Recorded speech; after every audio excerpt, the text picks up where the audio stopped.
What's up guys, thank you so much for joining me. I hope you're having a great day. Today we are installing the headers on the Vette. I cannot wait. Now we've got the Speed Engineering headers and I just ceramic coated them about 2 days ago or so.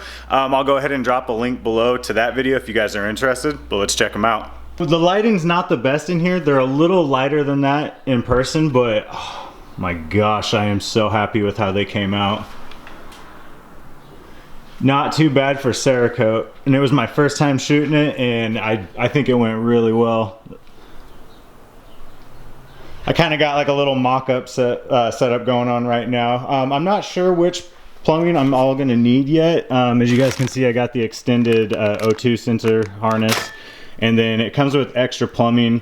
I do believe it's for LS2, LS3, and Z06. I think that those are different. I know it comes with piping for the different Vettes, but I'll go ahead and figure all that out once we get this up off the ground and I can look underneath. So with that being said, I'm gonna go ahead and get this up off the ground. All right, lift kit is installed. No, it's aggressively high off the ground though. Much higher than I would like it to be. All right, so I removed the spark plug wires. I got those out of the way. Obviously got the fuel rail covers off. I've got WD-40 soaking on the cats down there. And then I did notice, now I noticed this a little bit ago, but the guy that I bought it from happened to lie to me a little bit, and right there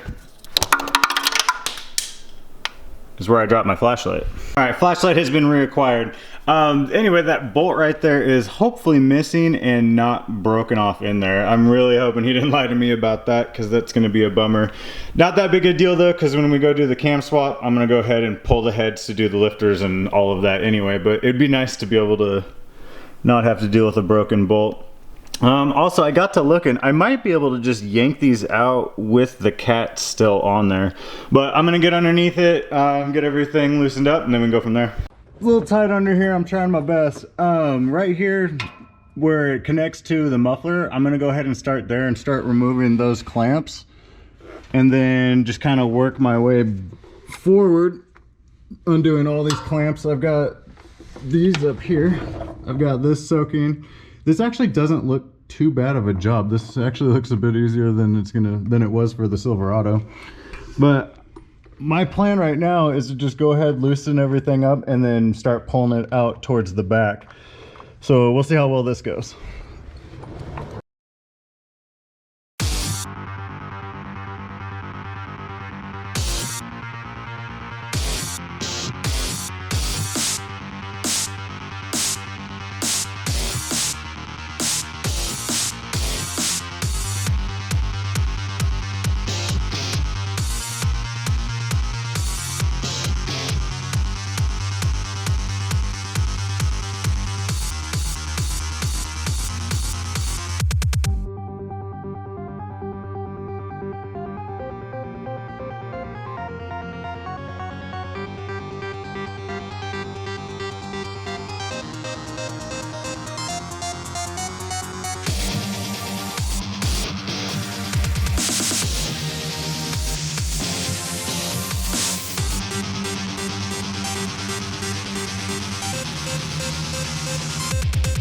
To save my soul.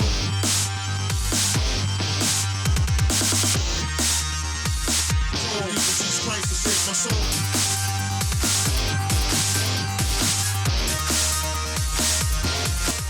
Even Jesus Christ to save my soul.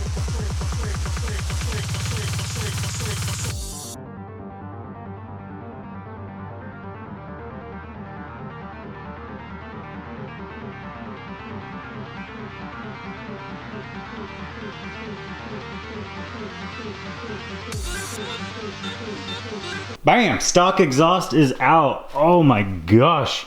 Actually, that wasn't too bad at all, honestly. Compared to the Silverado, I will take the Corvette all day long. I did notice when I was removing them though, the only thing you really got to worry about is I think this right here is the clutch line.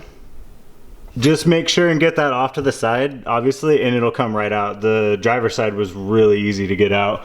And then over here on the passenger side, it was a little more difficult just because of all the connections going to the starter right there. Let's see if we can get this thing to focus. So all these lines right here were kind of in the way. So just go ahead and tuck these up to the side and then you can get the manifold out. It'll literally just drop out with a little bit of persuasion. You just got to kind of angle it, like kick this side up and then just angle it down like that. Really simple, not bad at all. Real quick, I did want to mention that I did remove the spark plugs before I pulled the manifolds. I didn't show that part, but it is a good idea to remove them because I did learn the hard way on the truck. I broke a couple when I was pulling them out. I'm sure people have gotten away with doing it without removing them, but it just makes life a lot easier if you remove the spark plugs because then they can just drop right out. Before we start installing the headers, I just wanted to go ahead and show you guys real quick that I took some time and put some heat tape on the starter and then the surrounding wires and then just kind of got them up out of the way, so hopefully the install will be a little bit easier. I don't know how much that's going to help, but I do feel better knowing that it's there. Even though the headers are coated, I just wanted to be a little bit more careful. And then the clutch line right there, I went ahead and wrapped and then tucked it off to the side. I've heard of people burning through the clutch line after they install headers, and I really don't want any part of that. So I went ahead and wrapped that and then got it up off to the side. Driver side headers ready to go in. Got it wrapped up a little bit, trying to protect her a little bit. I'm sure some of this is gonna get scratched up, race car things, but I just at least want this part to be protected a little bit. So let's get after it.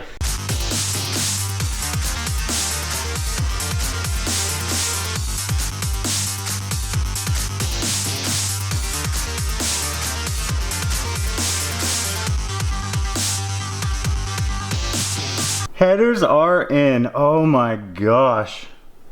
I cannot wait to fire this thing off. Now I've only got 2 screws holding it in right now. We'll go over here to the passenger side. So trip over the chair. So I've just got 2 holding this one in as well. Literally just angle this side up and then push them in. Like once you tuck all the starter stuff off to the side, these go in super easy. Like I cannot explain how easy these went in. Just angle them up and then they'll go right in. There's a nice little gap down there for you guys to go through. Now on the driver's side though, down here the clutch line and then a couple other cables were in the way, but it wasn't that bad. You just got to push those up against the firewall and then just basically try to cram the headers in without just smashing them in there. It really wasn't that bad, honestly. This was one of the easiest header installs. Like I am impressed with these headers already. They fit great. Got a little ahead of myself and totally spaced the O2 sensor, so I got them out of the stock manifolds. Just went ahead and rented an O2 socket. And then I'm gonna go ahead and put anti-seize on these bad boys, and then obviously the header bolts as well. The stock ones, the ARP ones haven't showed up yet, so I'm gonna put anti-seize on these bad boys. And then got the harness. I think I mentioned it earlier in the video, but you will need that harness. So when you order these headers, get the harness, because it's got to go from all the way up here down to the bottom around the collector. So you're gonna need these extensions. So I got the O2 sensor harness installed. Just plugged it in right here and then ran it down behind the engine. You can kind of see where the harness goes. Kept it against the firewall and then it drops out by the collector. It's kind of a pain to get it because I've got the Denso, so they're really doesn't have that long of a tail on it, so it was a bit of a pain to get them to connect, but just run it along the firewall and then drop it down and you guys will be fine. Same with the other side. Also, I did want to note that I did lie earlier. Turns out it is a good idea to just go ahead and tighten the headers up, because under here, oh, I actually took it all apart right now, but I had everything lined out and then realized that it was gonna be a giant pain to try and hook the headers up. So I'm gonna go ahead and do that right now. Headers are officially in, they're buttoned up, ready to go. I got the spark plugs in, spark plug wires, got the battery hooked back up. Give you guys a quick look under here. Right there is the headers. You guys can see it's actually, they're tucked up really nice. They're not hanging down really at all. Now, I'm not putting Texas Speed on blast, but my buddy that's got the Texas Speed headers, they hang down much lower. So I wanted to give you guys a good shot of that real quick. And then I put the wideband bung on the driver's side. because we'll be utilizing that here in the future. And then everything else going back to the Borla exhaust. This wasn't bad at all. Sorry I didn't get you guys, once I get a lift I'll be able to get you guys like better angles and all that, but yeah, it was just build it from the front back. Didn't have to remove the exhaust or anything, it was great. Alright boys, here we go. First start. A different night trim because I went with the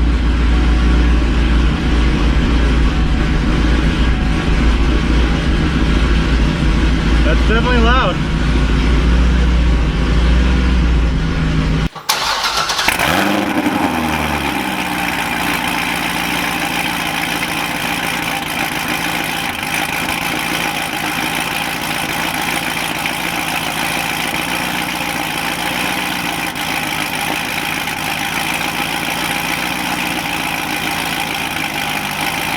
I don't know if you guys can see all the smoke right now, but all the smoke in there is just from the oil that's on my hands, or from my hands that were on the headers.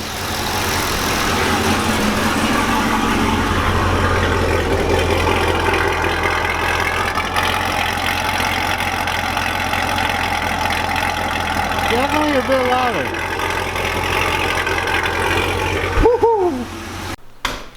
Alright boys, it's the next day. I just went ahead and let it get up to temp last night. Let it burn off all the extra oils that were on the exhaust, and then today I'm going to go ahead and check all the clamps, tighten them back up if they came loose at all, and then we can drop the car. I'll get you guys a quick little rev and then we'll call it good, because I don't know how long this video is.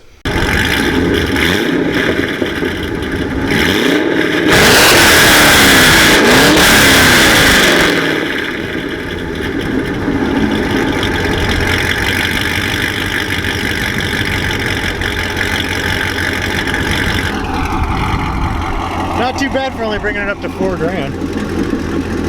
There's a few things that I need to move around in the back. I can tell that one of the pipes is rubbing on the heat shield for the gas tank, but other than that,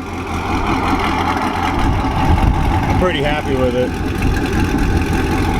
Alright boys, she's definitely not stock anymore. That sounds so good. I am a little surprised on how much louder it is. I didn't think it was going to be that much louder, but holy crap. Yeah, she's definitely a bit louder.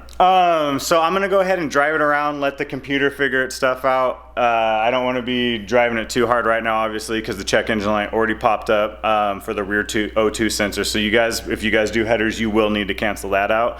So I'm gonna have Tony take care of that, and then we can try and tune it for a little bit more horsepower. And then I want to have him do the truck at the same time while we're doing that. And then hopefully we can get both the vehicles to the dyno. I don't know about the same time, but we will definitely get the truck first, and then we'll get the vet there just to see what it puts down with just bolt-ons and everything.